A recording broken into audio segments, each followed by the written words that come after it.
আসসালামু আলাইকুম ওয়া রাহমাতুল্লাহ। প্রিয় দর্শক শ্রোতা, আশা করি আপনারা সবাই ভালো আছেন। আজ আপনাদের একটা ছোট্ট ইসলামিক জীবন নিয়ে গল্প শেয়ার করব।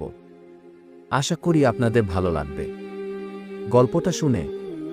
জীবন একটি পরীক্ষার ময়দান, যেখানে প্রতিটি মুহূর্ত আমাদের জন্য একটি নতুন সুযোগ। আল্লাহ সুবহানাহু ওয়া তাআলা আমাদের সৃষ্টি করেছেন তার ইবাদতের জন্য, এবং এই দুনিয়ার প্রতিটি চ্যালেঞ্জ আমাদের আত্মার পরিশুদ্ধির জন্য।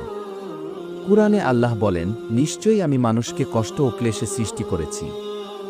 সূরা আল বালাদ এই আয়াত আমাদের স্মরণ করিয়ে দেয় যে জীবনের প্রতিটি কষ্ট, প্রতিটি দুঃখ আমাদের জন্য একটি পরীক্ষা।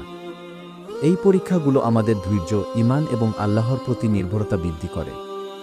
হাদিসে রাসূলুল্লাহ সাল্লাল্লাহু আলাইহি ওয়াসাল্লাম বলেন, আল্লাহ যার মঙ্গল চান তাকে কষ্ট দিয়ে পরীক্ষা করেন। এই হাদিস আমাদের শেখায় যে কষ্ট ও বিপদ আসলে আল্লাহর পক্ষ থেকে আমাদের প্রতি ভালোবাসার নিদর্শন। এই পরীক্ষাগুলো আমাদের চরিত্র গঠনে সহায়ক হয় এবং আমাদেরকে পরিপূর্ণ মুসলিম হিসেবে গড়ে তোলে।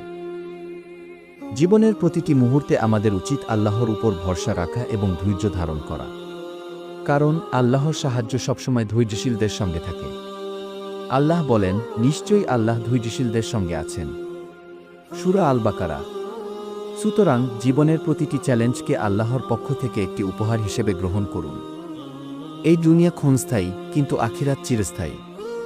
আল্লাহর প্রতি সম্পূর্ণ আস্থা ও নির্ভরতা রেখে জীবন যাপন করুন এবং দেখবেন প্রতিটি কষ্টের পরেই আসে শান্তি ও সফলতা। সবাই ভালো থাকবেন। আল্লাহ হাফেজ।